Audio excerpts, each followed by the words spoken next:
Pulau Seribu. Semua orang tahu pulau ini. Tempatnya sangat indah untuk liburan sama teman-teman, berwisata, atau bahkan bulan madu sama pasangan. Tapi siapa sangka, Pulau Seribu yang indah itu ternyata menyimpan banyak misteri.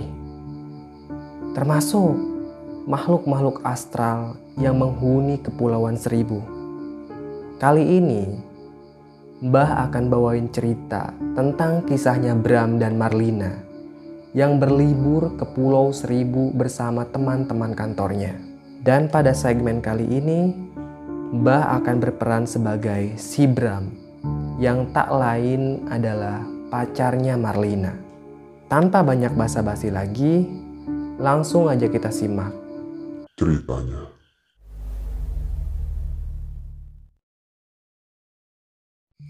Kenalin, gua Bram. Gua adalah salah satu karyawan swasta di Jakarta. Gua ngantor di Jalan Satrio.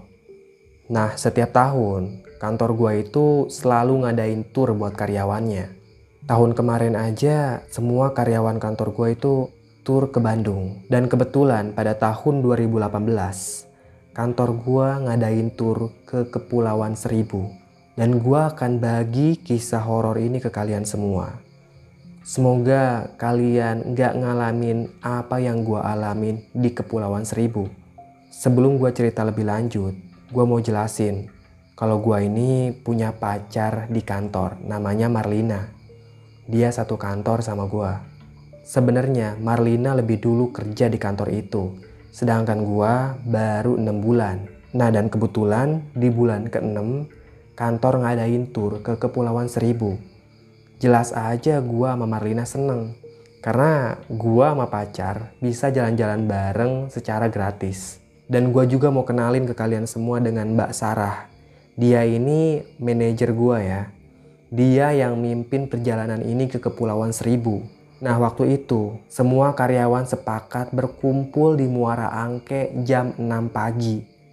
Karena kapal yang akan bawa kami ke Kepulauan Seribu akan berangkat jam 7. Dan kapal-kapal itu hanya melakukan perjalanan sekali dalam sehari. Mbak Sarah mengingatkan semua karyawannya buat datang on time. Saat itu gua yang kebetulan ngekos dari Manggarai, gua berangkat jam 5 subuh dari kosan. Itu bener-bener pagi banget. Dan gua berangkat ke sana pakai ojek online. Sekitar 40 menitan lah. Gue sampai di Muara Angke dan ternyata teman-teman gue itu belum ada yang datang. Emang dasar mereka itu suka nggak on time orangnya. Dan gue orang yang paling on time lah di kantor tuh. Pas sampai di Muara Angke, gue bener-bener nyium bau anyir. Wajar ya, karena kan Muara Angke ini tempat pelelangan ikan. Dan yang bikin gue seneng, ternyata Muara Angke udah rame banget. Bukan hanya sama pedagang ikan dan nelayan, tapi orang-orang yang mau berangkat ke Kepulauan Seribu udah pada kumpul di Muara Angke. Kecuali teman-teman gue belum ngeliat satupun. Gue duduk di tempat pengambilan tiket sambil ngotak-ngatik HP. Gue ngehubungin si Marlina dan nanyain dia udah sampai mana. Marlina jawab ternyata dia masih di perjalanan. Gue pun bilang di grup WA kalau gue udah nyampe di Muara Angke. Mbak Sarah pun ngebales, katanya ambil aja tiket kamu di loket. Ternyata pihak kantor udah ngebeliin tiket untuk semua karyawannya. Jadi gue tinggal ambil aja di loket. Dan pas gue dateng ke pengambilan tiket, gue tinggal ngeluarin KTP, terus tanda tangan, langsung dikasih tiket. Gue pun kembali duduk sambil menunggu teman-teman yang belum datang. Beberapa menit kemudian, satu persatu teman-teman gue datang. Ternyata mereka berangkatnya kayak berkelompok gitu. Janjian dari satu tempat ke tempat lain. Pantes aja lama. Asal kalian tahu ya, kantor gue itu gak gede-gede amat. Karyawannya cuma sekitar 35 dan divisinya sama semua. Operation staff. Jadi kami tuh gak ngerasa ada sekat di antara karyawan karena jabatan kami semua sama. Kecuali sama manajernya Mbak Sarah. Nah, pas gue masuk kantor itu, gue ngerasa masuk kuliah lagi karena ketemu sama orang seumuran semua. Oke, kembali ke ceritanya. Teman-teman gue pun datang satu persatu. Termasuk pacar gue, si Marlina. Jam 7 kurang 20 menit, kami masuk ke dalam kapal yang akan menuju Pulau Seribu. Kapal itu berukuran sedang lah ya. Mungkin bisa menampung sekitar 90 atau 80 orang di dalamnya. Gua sama Marlina duduk di dek paling depan. Kami duduk di sana sambil menikmati pemandangan laut lepas. Kapal kami pun berangkat menuju Kepulauan Seribu. Di awal keberangkatan, gua ngeliat lautnya itu masih hitam. Itu karena tercemar ya sama bangunan-bangunan atau limbah-limbah yang dibuang sembarangan ke laut. Tapi udah lewat sekitar 1 jaman barulah gua ngeliat laut yang sangat biru dan indah. Perjalanan ke Pulau Harapan menempuh waktu sekitar 4 jam lebih kalau nggak salah. Gua ngeliat teman-teman gua pada tidur. Mungkin mereka semua ngantuk. Ada juga yang mabok laut. Gua sama Marlina santai-santai aja sambil menikmati pemandangan laut. Tapi lama-kelamaan panas juga duduk di luar. Akhirnya gua sama Marlina masuk ke dalam. Singkat cerita, kapal kami pun tiba di Pulau Harapan. Rombongan kami disambut oleh gapura yang bertuliskan selamat datang di Pulau Harapan. Gua baru tahu ternyata Mbak Sarah ini nyewa 2 orang tour guide namanya Rizal dan Danang. Gua ngeliat mereka tuh udah profesional banget. Saat itu rombongan kami pun dibawa ke penginapan. Di sana ada 2 rumah yang udah disewa sama pihak kantor. Satu buat tempat nginap cewek dan satu lagi buat cowok. Pas kami datang ke penginapan, ternyata si penjaga rumah ini udah masak buat kami. Di sana ada prasmanan yang makanannya enak-enak banget. Kebetulan pas kami nyampe ke Pulau Harapan, itu emang udah jam makan siang. Jadi semua karyawan tampaknya lapar ya. Di tengah-tengah makan siang, Mbak Sarah ngumumin kalau habis zuhur nanti kita akan berangkat ke Pulau Sepa untuk snorkeling. Dan seketika aja teman-teman gue bersorak gembira. Mereka udah gak sabar pengen cepet snorkeling. Sehabis zuhur, tepatnya jam 2, kami pun berangkat kembali ke Pulau Sepa. Kali ini kami diangkut oleh 3 perahu kecil yang akan membawa kami ke Pulau Sepa.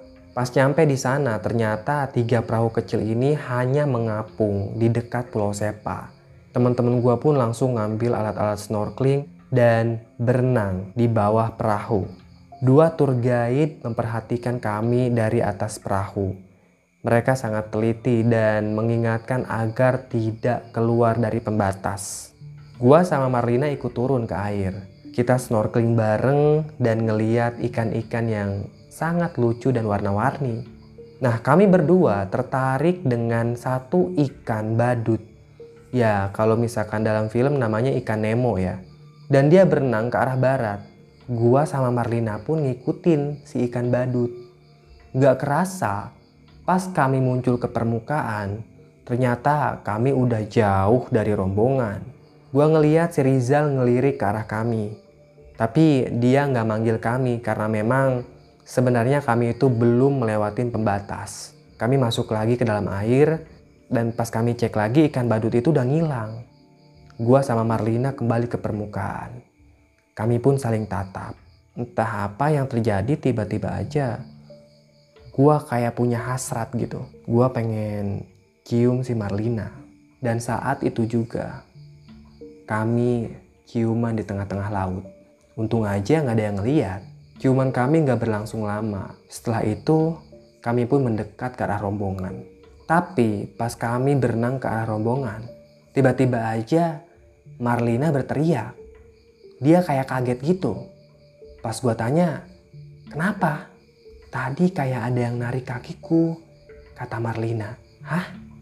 Ada yang narik kaki kamu? Ya udah kalau gitu ayo cepet kita ke rombongan lagi. Pas kami udah ngedeket ke perahu, Marlina minta udahan. Dia naik ke atas perahu lalu memegang keningnya sendiri. Wajahnya tampak pucat. Gua pun naik ke perahu. Ada apa Marlina? Tanya gua. Gak tahu nih, tiba-tiba aku gak enak badan. Begitu jawabnya. Gua suruh Marlina buat istirahat. Setelah snorkeling, sore pun tiba dan kami pulang ke Pulau Harapan. Di malam pertama itu gak ada acara apa-apa karena kami semua capek. Cuma kebanyakan dari temen gue itu gak pada tidur. Mereka nongkrong di depan rumah sambil gitaran. Gue pun ikut nimbrung. Pas kami nyanyi-nyanyi di depan rumah, tiba-tiba aja Mbak Sarah teriak. Dia minta tolong. Kami pun langsung kaget dan berhamburan ngampirin penginapannya cewek. Dan ternyata si Marlina ini kesurupan. Semua orang yang nempatin rumah itu berhambur keluar. Mereka ketakutan ngelihat kondisi Marlina. Pas gua lihat, Marlina lagi duduk di atas tempat tidurnya. Wajahnya pucat, rambutnya acak-acakan. Dia bener-bener kayak dikendaliin sama sesuatu. Gua tanya Marlina, "Marlina?" Dia gak ngejawab. Tatapannya kosong menatap tembok. Gak lama berselang, tiba-tiba aja Rizal muncul. Dia tour guide itu. Ternyata Rizal ini punya keahlian. Dia bisa nyembuhin orang yang kesurupan. Entah apa yang dibaca Rizal, yang jelas bibirnya itu bergetar kayak komat kamit gitu. Terus dia ngedeketin jari telunjuknya ke keningnya si Marlina. Seketika Marlina pun pingsan. Jelas aja gue panik dan gue tanya ke Rizal, "Ini kenapa?" "Tenang, jangan khawatir. Dia bakal baik-baik aja. Nanti pagi dia pasti siuman." Begitu kata Rizal. Ya, mendengar pernyataannya gue agak sedikit lega sih. Walaupun gue tetap khawatir kalau terjadi apa-apa sama pacar gue itu. Keesokan paginya, bener aja ternyata Marlina siuman dan dia membaik. Bahkan Marlina ini mau ikut ke acara selanjutnya. Dan acara selanjutnya adalah naik banana boat di Pulau Pari. Setibanya di Pulau Pari, di sana udah ada banana boat. Dan kami semua udah digratiskan untuk naik wahana itu. Kami pun ngantri satu persatu. Kebetulan si Marlina dapat antrian yang gak bareng sama gua. Dia naik sama temen-temennya. Dan saat itu Marlina duduk di paling belakang. Dan Marlina nyuruh gua buat ngerekam kegiatannya. Maklum lah, cewek gua ini emang suka narsis di media sosial. Gua pun nurut aja dan ngerekam aktivitas si Marlina yang lagi naik banana boat. Anehnya, tepat di menit kelima, tiba-tiba aja gua ngeliat ada sosok perempuan yang duduk di belakang si Marlina. Perempuan itu berwajah pucat, bahkan terkesan putih. Itu kayak putih susu ya. Dan perempuan itu pakai baju warna merah, rambutnya panjang banget sampai menyentuh laut. Gua ngelihat kejadian itu di rekaman HP si Marlina. Dan pas gua ngelihat ke banana boat itu, wanita misterius tadi udah hilang, entah kemana. Sesaat kemudian ada seseorang yang nepuk pundak gua. Dia adalah Samsul, dia sahabat gua di kantor. Bram, lu kenapa kayak orang kesambet gitu?" Tanya Samsul. "Sul, gua tadi ngeliat ada hantu di belakangnya si Marlina." "Hah? Hantu? Alah, siang-siang kayak gini ngelindur lu Bram. Jawab Samsul. "Nih, lu kalau gak percaya lihat rekaman ini." Gua nyodorin HP si Marlina. Tapi pas gua puter ulang videonya, anehnya wanita misterius yang rambutnya panjang dan wajahnya putih itu hilang, gak ada di rekaman. Ini aneh banget. Gua bener-bener sadar kalau misalkan gua ngeliat ada perempuan misterius itu di belakangnya si Marlina. Samsul makin ketawa karena gua gak bisa ngebuktiin kalau misalkan ada hantu di belakangnya si Marlina. Tuh kan, gua bilang apa? Lu pasti bohong. Mana ada hantu siang-siang kayak gini. Samsul malah semakin ketawa. Nah ternyata Marlina udah turun dari banana boat. Dan dia nanya ke gua, "Mana hasil rekamannya?" Marlina sempat marah karena rekamannya cuma sebentar. Dan gua gak cerita sama si Marlina kalau tadi ada cewek misterius di belakangnya. Soalnya cewek gua ini bener-bener penakut orangnya. Setelah dari Pulau Pari, kami pun berangkat ke Pulau Pramuka. Di sana ada penangkaran penyu. Jadi kami bisa foto-foto gitu sama penyu. Di Pulau Pramuka juga banyak pedagang. Gua ngeliat kayak semacam pasar tapi nggak gede-gede banget. Dan pasar itu kayak ngejual pernak-pernik Pulau Seribu. Kayak kaos, gantungan kunci, atau bahkan lukisan-lukisan kecil gitu ya. Di Pulau Pramuka gua nggak nemuin keanehan. Teman-teman gua semuanya pada seneng ngeliat penyu. Pas gua lagi asik ngeliatin penyu, tiba-tiba aja ada kakek-kakek yang narik lengan kanan gua. Kakek-kakek itu rambutnya udah putih semua dan giginya ompong. Badannya kurus banget. Tiba-tiba aja dia bilang gini, Hati-hati ya nak, yang sabar. Semoga kamu dijaga sama Tuhan. begitu kata kakek itu. Gue bingung, kenapa tiba-tiba si kakek bilang kayak gitu. Danang pun menghampiri gue dan kata si Danang, jangan khawatir, kakek itu adalah orang gila di pulau ini. Jadi emang ngomongnya suka ngaco. Ngedengar pernyataan si Danang, gue bener-bener lega. Karena gue anggap itu cuma perkataan orang gila aja. Di Pulau Pramuka kami bener-bener have fun lah. Sampai gak kerasa sore pun tiba. Malamnya adalah malam terakhir kami di Pulau Seribu. Acara malam itu adalah tukar kado dan bakar-bakar ikan.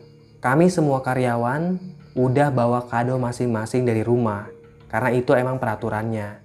Dan kado itu wajib dibungkus pakai kertas koran. Mungkin biar gak ketahuan kado itu milik siapa. Jadi nanti diacak gitu. Malam itu Mbak Sarah menyuruh semua karyawannya untuk membuat lingkaran besar.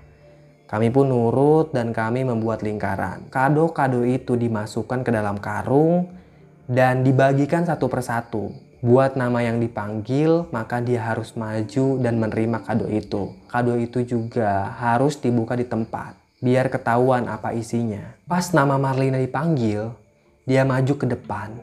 Setelah Marlina menerima kado, dia tiba-tiba teriak dan langsung jongkok sambil memeluk kedua kakinya. Kepalanya nunduk. Dia teriak sambil bilang takut, takut, takut. Gue gak ngerti apa yang dia takutin.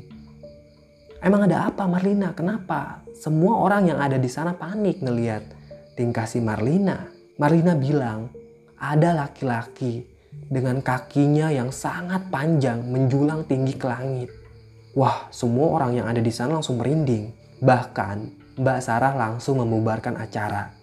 Gua sama Mbak Sarah langsung nuntun si Marlina untuk ke kamarnya. Marlina gak berhenti nangis. Dia tetap bilang takut, aku takut. Gak lama kemudian si Marlina natap ke arah gua. Wajahnya bener-bener udah dikendaliin sama makhluk halus. Tatap matanya kosong. Dan dia bilang kayak gini ke gua. Kita akan hidup abadi di Pulau Edam. Begitu kata Marlina. Saat itu juga Rizal langsung ngobatin si Marlina.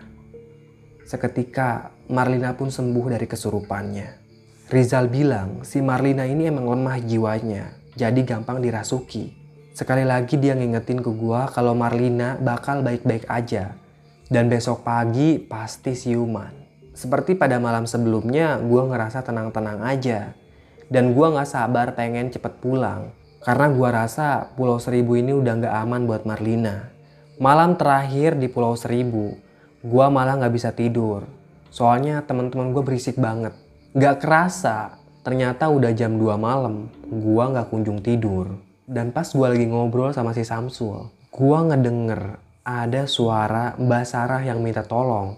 Dan gua pun ngeliat Mbak Sarah lari dengan terburu-buru ngedatengin penginapan laki-laki. Gua tanya ada apa Mbak Sarah? Marlina, si Marlina. Mbak Sarah terbata-bata. Iya Marlina kenapa? Marlina hilang. Begitu kata Mbak Sarah. Gua langsung panik dan lari menuju penginapan perempuan. Dan malam itu warga Pulau Harapan benar-benar digegerkan dengan hilangnya Marlina. Bahkan sebagian dari warga ikut mencari si Marlina. Tapi Marlina ini gak kunjung ketemu. Dan gue masih inget kata-kata terakhir yang diucapin sama si Marlina. Dia sempat ngucapin Pulau Edam. Dan gue curiga kalau Marlina ini ada di Pulau Edam. Gue pun minta izin ke Mbak Sarah buat nyari Marlina malam itu juga ke Pulau Edam.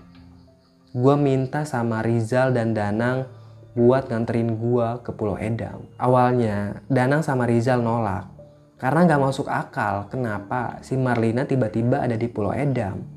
Pulau itu juga udah gak berpenghuni. Lagi pula lokasinya jauh dari Pulau Harapan. Setelah gua membujuk mereka berdua, Akhirnya Rizal sama Danang mau nganterin gue ke sana. Mbak Sarah juga ngizinin gue untuk nyari Marlina di pulau itu. Mbak Sarah bilang kalau rombongan gak akan pulang sampai Marlina ditemukan. Rizal sama Danang nyuruh gue buat nunggu di dermaga. Kata mereka berdua, mereka bakal nyari nelayan yang mau nganterin ke Pulau Edam. Soalnya jarang banget ada nelayan yang malam-malam mau nganterin ke Pulau Edam itu. Karena pulaunya terisolasi dan ya katanya terkenal angker. Sekitar 5 menit kemudian tiba-tiba aja ada orang yang manggil nama gua. Bram, Bram. Gua noleh ke belakang dan ternyata itu adalah Rizal. Dia udah dapat perahunya. Di belakang perahu itu ada seorang nelayan yang bertubuh gemuk dan berkepala botak. Gua pun naik ke perahu kecil itu dan kami berangkat ke Pulau Edam. Perjalanan ke Pulau Edam kerasanya lama banget. Kayak sekitar 1 jam lebih gitu. Beberapa kali gue tanya ke Rizal sama Danang. Kata mereka berdua, sebentar lagi bakal sampai kok.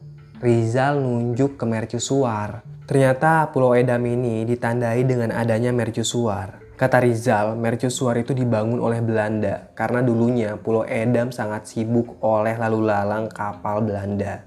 Setibanya di Pulau Edam, satu persatu kami pun turun dari perahu. Saking semangatnya, gue jalan paling depan, sementara Rizal dan Danang tertinggal di belakang gue. Tiba-tiba aja smartphone gue berdering dan itu telepon dari Mbak Sarah. Langsung gue angkat. Mbak Sarah bilang kayak gini, Bram, kamu di mana? Ini Rizal sama Danang udah siap buat berangkat ke Pulau Edam. Gitu kata Mbak Sarah melalui telepon. Gua kaget dan gua langsung ngejatuhin smartphone gua. Kalau misalkan Rizal sama Danang masih ada di Pulau Harapan, lalu siapa orang yang nganterin gua ke Pulau Edam? Pelan-pelan gua noleh ke belakang. Dan pas gua noleh ke belakang, gua ngeliat 2 orang laki-laki tadi gak punya kepala. Gua kaget dan gua langsung lari terbirit-birit menjauh dari mereka. Untungnya 2 makhluk itu enggak ngikutin gua. Gua lihat sekeliling. Ternyata gua kayak lagi ada di hutan gitu. Gua bingung mau kemana. Kalau misalkan gua balik lagi ke pantai, gua pasti bakal ketemu sama makhluk tanpa kepala itu. Saat gua lagi bingung, terdengarlah suara Marlina minta tolong. Suara itu berasal dari arah barat. Gua pun ngikutin sumber suaranya. Semakin dekat, suara Marlina semakin jelas. Ternyata sumber suara itu berasal dari mercusuar. Dan kebetulan banget pintu mercusuarnya nggak dikunci. Gua langsung bisa masuk ke mercusuar itu. Suasananya gelap banget, nggak ada listrik di sana. Gua ngerogoh celana dan untungnya gua sempet ngantongin korek. Di dalam mercusuar itu, gue ngeliat ada anak tangga yang menjulur ke atas.